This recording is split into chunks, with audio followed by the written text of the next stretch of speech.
customers, the actual front end retailers, aren't able to actually get the books out to their customers. They're not open, or they can't do curbside.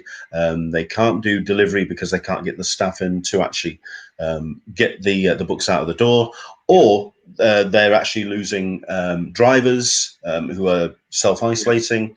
So that entire network of getting books out to people is really kind of knocked the whole thing for a six.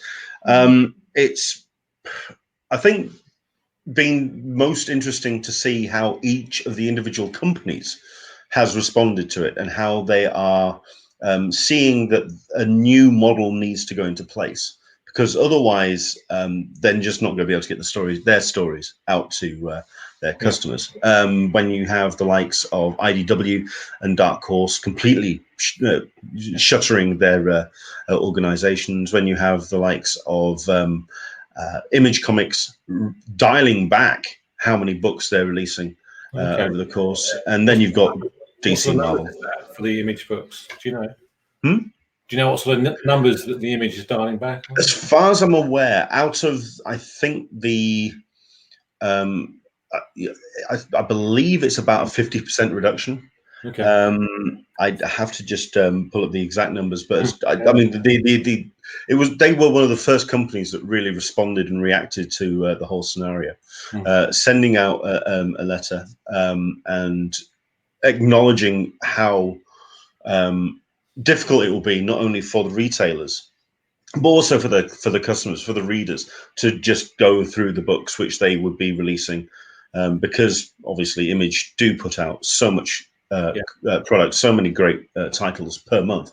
Nobody can afford that in this current scenario. Everyone's just kind of really battening down the hatches, so they have decided to just limit the books that they're putting out, which I think is incredibly responsible of them. But also just the whole idea of putting a real kind of rein on the industry, and I think the distribution network, which Diamond has had that monopoly for so long, on the industry. I just think it's going to be interesting on the other side of this, whether Diamond will be in any shape or form the dominant force, because I don't think that monopoly is going to be in any kind of place anymore, because people are just going to think to themselves, companies are going to think to themselves, there's got to be other ways of getting books out if this scenario can just bring the whole thing down. No, very much. I saw some tweets talking about, I think there must be based in America, but there are some other, Simon & Schuster maybe and someone else actually do have rights to distribute some of the other books, whether it be Marvel, DC, or more of the independent ones.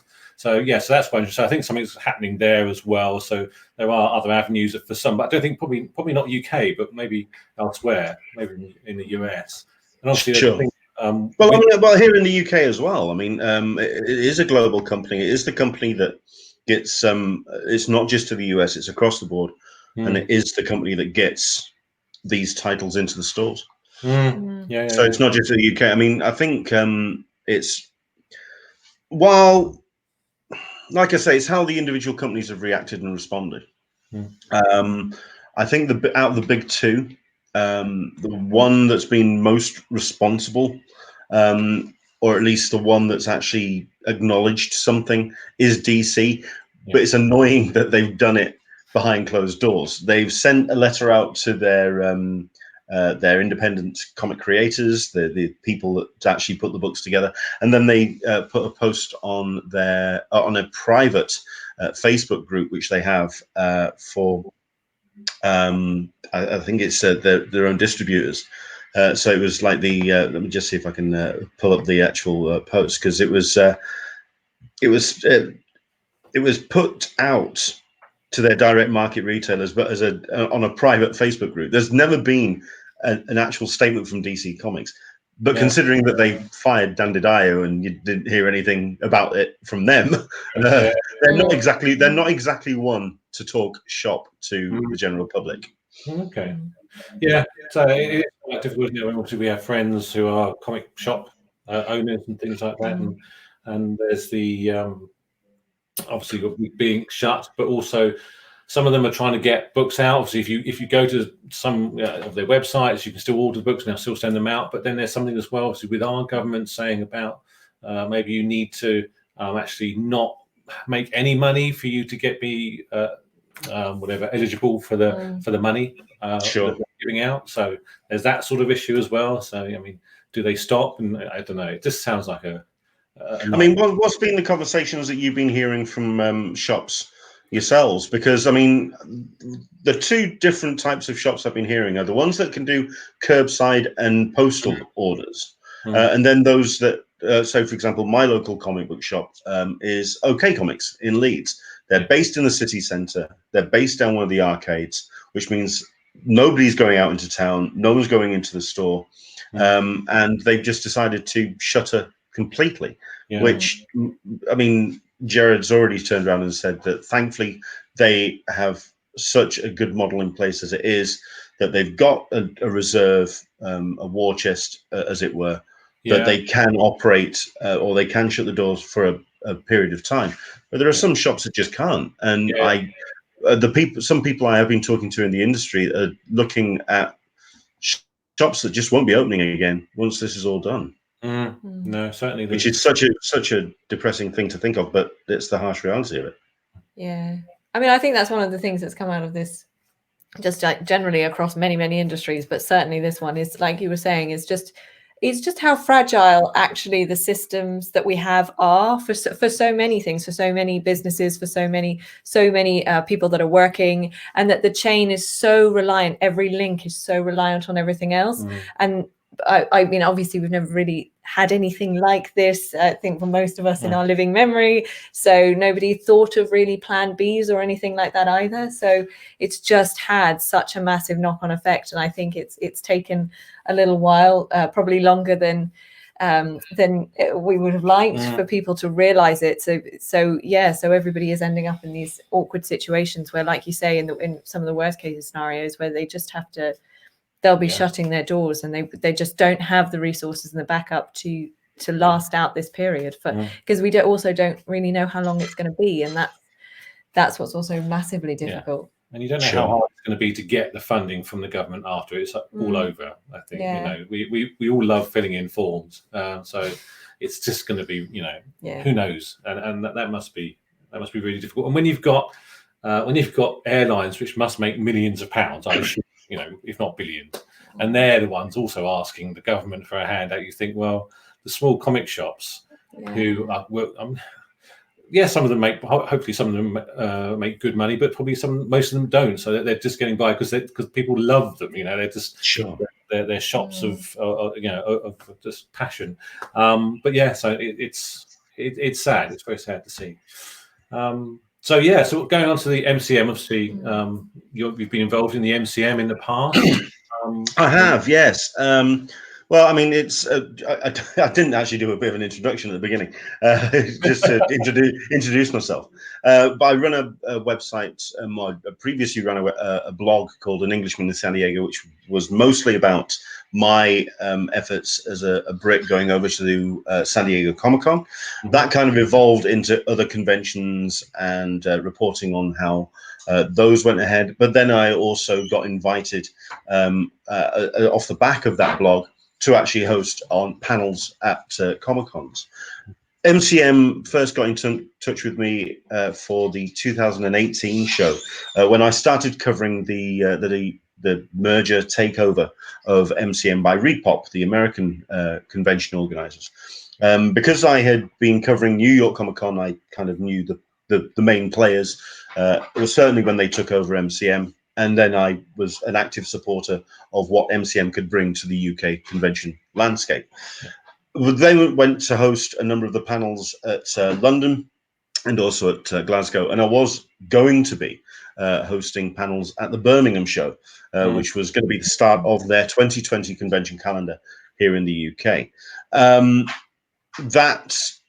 It was that decision to just put that show on hold and postpone it. And I think for the entire convention landscape to just take these shows Yeah. Which, I mean, I think that certainly in the States as well, we're seeing just how, I mean, it's becoming apparent just how much money is involved in putting these shows on, considering we've had a show which is actually taking their ticket administrator to court because when everything got shut down and moved forward, both companies tried to get hold of the ticket money. And we're talking like $2.5 million worth of ticket funds, which gives you an idea of the amount of money that's goes on with these shows.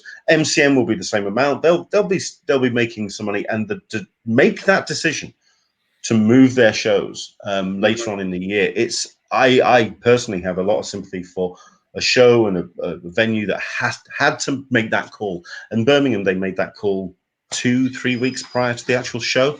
Yeah. So it was such a late decision, but they really had no choice. I think it's going to prove, I mean, we were talking about just the lack of information that's out there at the moment. People are making these dates. They're moving their conventions back. I mean, I was going to be doing panel hosting for Portsmouth. That's been moved back to August. And even then, people are looking at June, July, August, and still not sure whether those shows will be going ahead. And I mean, to postpone once is fine. To postpone twice, that's really going to have a massive negative effect on the fandoms and just the idea of having 2020 as a convention year, or whether it's just going to be a bust. That's a very painful idea to think about. Yeah, I've said it for Blue Fox. The MCMs are our biggest conventions money wise. So yeah, it's a significant amount of money just for us. Sure. To miss out on. But. Yeah, and all the people who take part in Comics Village. But also there's that thing, isn't there, now as well, because like you're saying, because all of these dates are being pushed back and pushed back and pushed back, and then they've got more dates that are going to be, and there's almost like a bottleneck for the end of the year now. The back end of this year is going to be interesting. There you go. That's in a ironic nod to camera. It's going to be interesting. Considering already we're seeing bottlenecks, the MCM Birmingham show has been, London show has been rescheduled to, I think it clashes with an anime show in London, which, I mean, MCM has a huge anime following and a massive contingent in part of its programming, to then clash with a show which is also taking part in the same weekend. You've got MCon, which is scheduled for the week before London Film and Comic Con.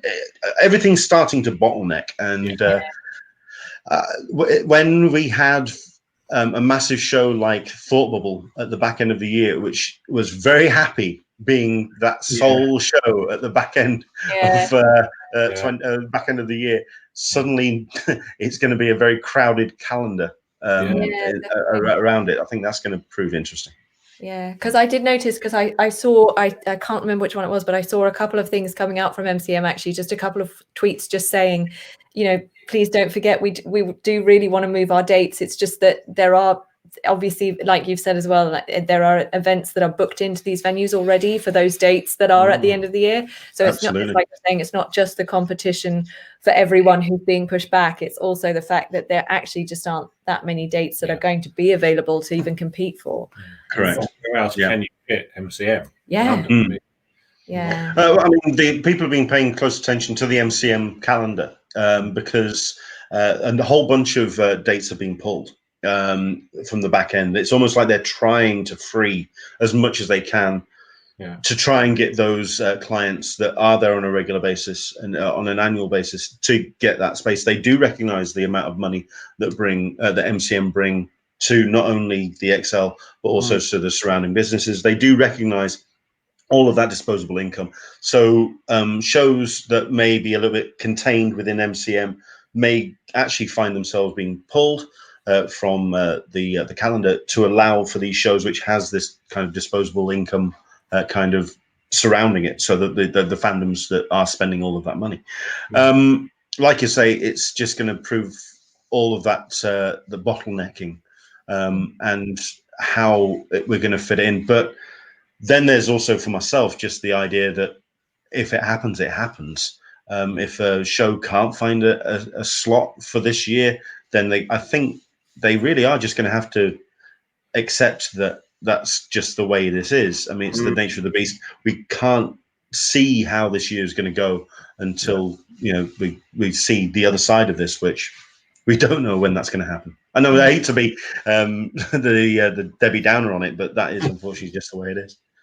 Yeah, well, that's the reality of the situation, because Sure. like you say, we just don't have I think that's possibly one of the worst things, is we just don't have the end date either. So you can't even begin to start planning it, really, because you don't know when you're planning from.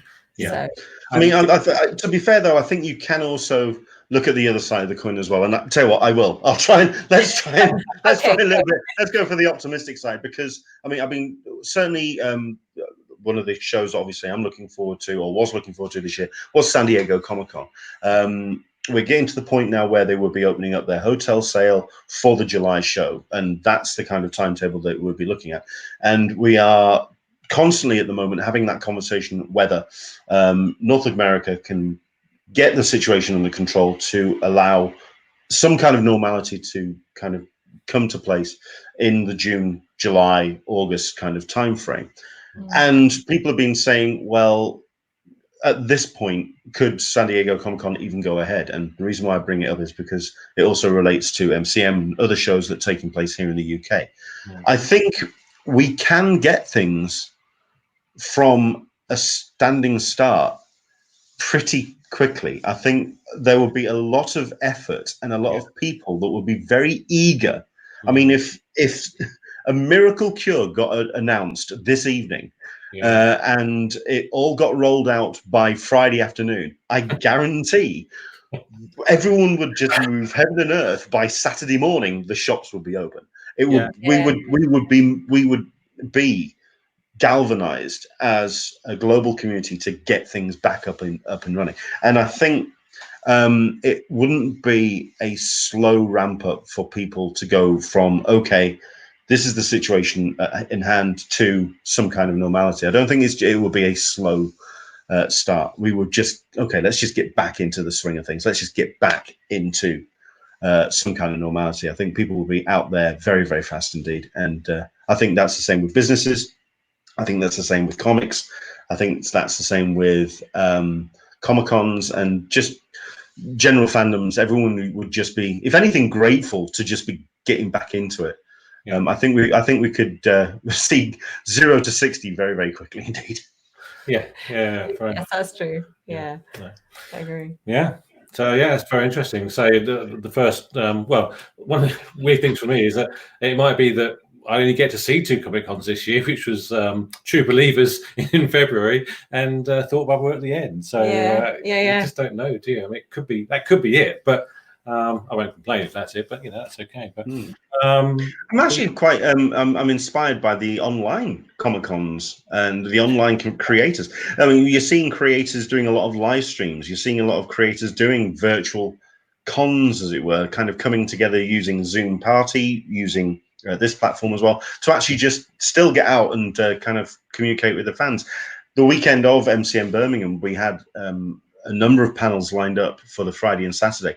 When the show got cancelled, I actually reached out to a number of those creators and said, would you be interested in doing like a virtual panel? And we organized 3 for the Saturday, and we did like a virtual panels. And I think that creativity, people are still able to kind of communicate with fans. I think that's very inspiring. And you're not sitting, you don't have to sit in the back row for those. You can actually sit here and you can see everyone. So honestly, that's probably quite, there are some pluses there. I can see that. But that's really good. That's really good. So I may not have pressed the go live button, but I'm sure we did go live anyway. So we'll get you to introduce yourself in almost in an outro sort of way. Oh yeah. So we've got it in just in case we've missed the first 5 minutes or so. But anyway, but that's really interesting. And what do you think is going to happen? Have you any thoughts? What's going to happen in the next week or 2 weeks? Do you think going forward? Well, I mean, obviously if we talk comics, I mean, Obviously, I'd like to hear your perspective from the indie comics perspective, because it is a case of how to get those books out to people, and it is the bricks and mortar stores, which I think is the best showcase for those, and how that was respond. But certainly for the big industry, for the players, when it comes to your Marvels, DCs, whatever, people have been talking about this being the death of print. Because we will have to see alternative methods of people reading books. We're going to have to sort of like look at the way that the just the distribution model is going to change. I personally don't see it, purely because people like to see print. Those people that buy floppies and buy trades, they're going to want to still buy floppies, buy trades. Those books will still exist. Admittedly, they'll be printed in smaller numbers for those people who are very dedicated in getting those books in their hands. But they will be available. Eventually, people will be able to pick those books up. I mean, another conversation has been, well, is there going to be like this gap of 2 or 3 issues which are only going to be available in digital? Because DC have been talking about the 2 models, digital and print, but they, I think, have put out that statement which a lot of the industry accept, which is they are 2 totally separate businesses, as it were, the digital and the print. While the content's the same, it is 2 separate models. You're playing to 2 separate audiences. You're playing to 2 different reading kind of methods, in that with digital it's almost kind of like Netflix. You dispose it's not, if not disposable, it's something that is kind of, it's not tactile, it's just not that kind of sense of ownership that you get from picking up a physical book. And it's 2 different audiences. You're still going to see the print, the books are still going to be out there. It's just going to be a case of when and how. Well, certainly coming back.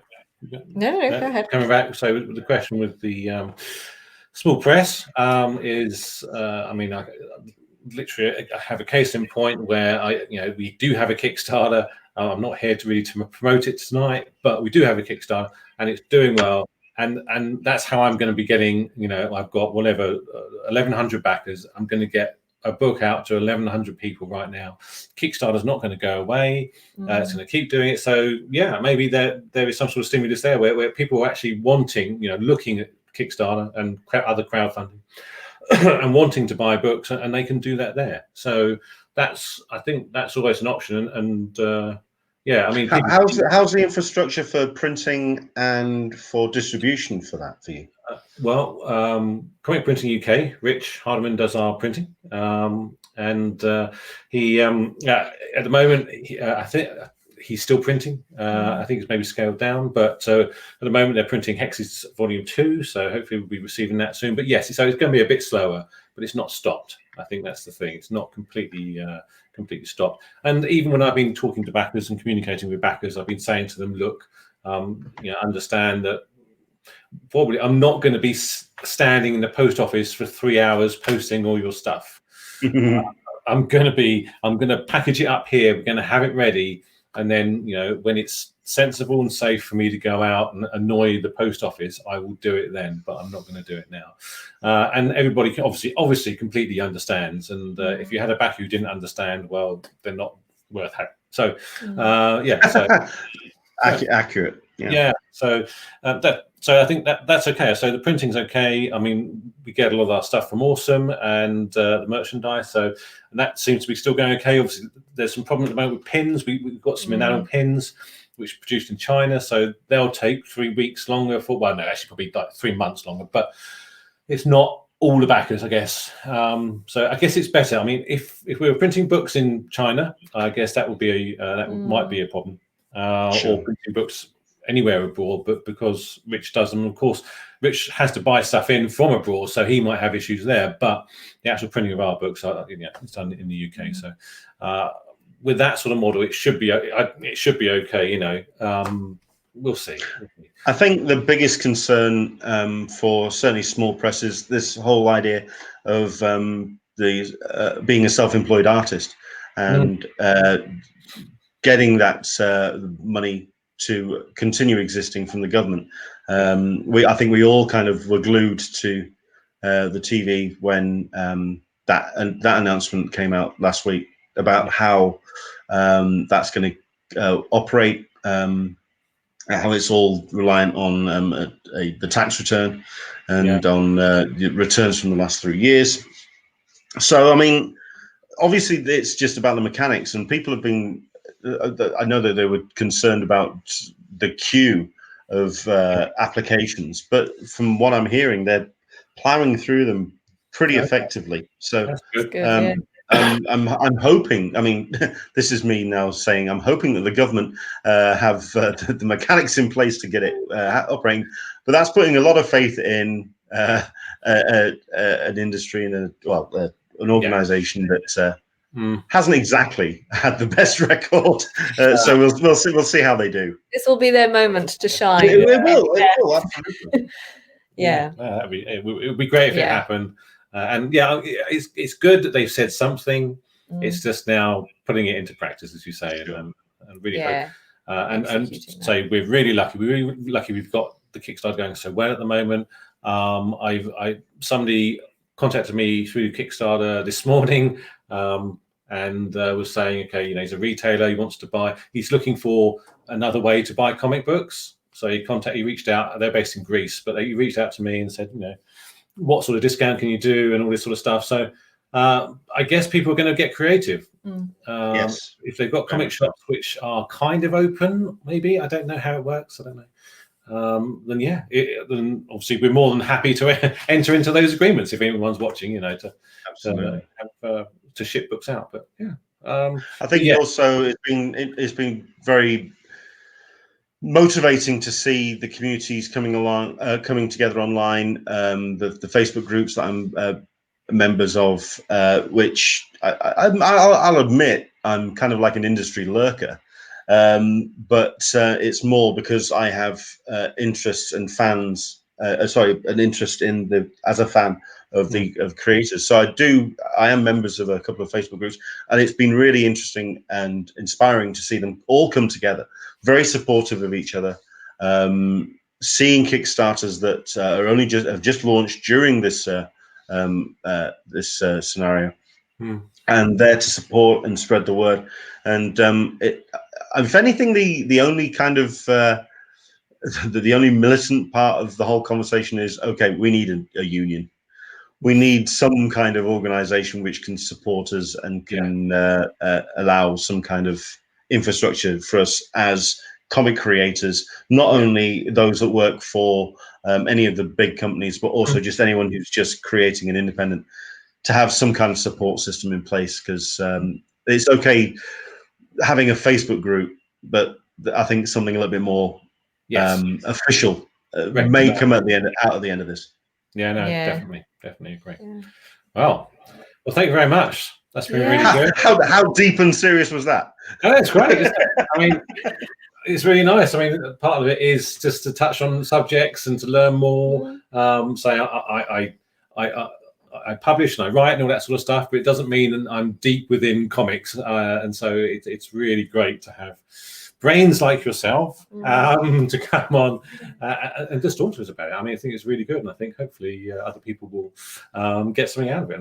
Yeah, because I think it is. I know it was serious, but I think it is quite important actually to touch on those things, because there are so many things again that I think are coming to the fore now, especially, but that people who aren't necessarily outside in the industry, who are outside or maybe just buy the comics. There are lots of things, isn't it? It's easy when it's not your bubble not to know the challenges that those particular bubbles face, and those are important. Those are good to know about. Very much. No. But like I say, it's been very curious to see that the reaction. It's never been one fix-all solution that's come from one company, which has just been applied across the board. All of them are coming up with their own methods and their own solutions to the problem, and it's going to be interesting to see which ones work. Very much. Going forward and seeing what it looks like on the other side. For myself, so long as the stranglehold that Diamond has is a little bit relaxed, I would have personally no problem with that. Yeah, same. Yeah. Yeah. That's cool. But please just introduce yourself again for the outro. Sure. So we've got that information, so people who will watch and rewatch know who you are. Yeah. Sure. My name is Leonard Sultana. I run a website, a blog called An Englishman in San Diego, which is about comics and comic conventions. And I also run a website called The Convention Collective, which is about reviews. It's about convention updates and guest announcements, guest cancellations. It's a little bit on hiatus at the moment, but we are doing our best to add more to that. I am more active on Twitter on An Englishman in San Diego, but I also run a weekly show which is called Talking Con, a cup of tea with an Englishman in San Diego, each and every Sunday at 10 a.m. Pacific, 1 p.m. Eastern and 6 p.m. GMT, which is about Comic-Cons. As you can imagine at the moment, not a great deal we can talk about, so it is more of a communal group hug at the moment. But we're also taking that to bi-weekly as well, because we're going to do a show on Wednesday. Same drill. It's just more all of us coming together to kind of celebrate those shows that we've been to. I think I'm going to be showing some pictures and some video of cons that I've done and have attended. We're just kind of all coming together until we can all then head back out and enjoy those Comic-Cons. Nice. So that's An Englishman in San Diego and the Convention Collective. Brilliant. Thank you very much. That's really good. Thank you. We'll put links. This will be on YouTube. So if you're watching on YouTube, there'll be links below that you can click on and obviously go and follow. Yeah, indeed. So thank you very much, Leonard, for coming and talking to us so knowledgeably. Yes, thank you. I can talk a good game. Yeah. Speak to you soon. Thank you very much indeed for having me. Thank you. See you. Bye. So there we go. That's. I hope you enjoyed the show. I hope you learned a lot. Yeah. I hope you heard lots of interesting things. If you have questions or things that you would like to find out more about, let us know. And then we can either tell you or find someone who does know. Yeah, that's exactly it, really. I've never said I'm an expert on anything, but I hopefully know some people. We know some people who will be able to answer. Speak to our people. Yeah, speak to our people. They can speak to their people. Yeah. So we got to get in touch with us. We have for the following. If you're watching this on Facebook, obviously you can like our Blue Fox Comics page. Let's share a lot of the information on what's going out there. On Twitch, it's twitch.tv/Blue Fox Comics. You go click follow, so you'll be alerted for when we go live. And on YouTube, of course, it's the subscribe button. So if you click on that as well, you'll find out. Okay, that's where you can find us. Yeah. Leave comments, send messages, and we will see you tomorrow evening for, I think, Kickstarter Focus. Kickstarter Focus, 8 p.m. Yes, 8 p.m. GMT. All right. See you later. Bye. Thanks for joining us.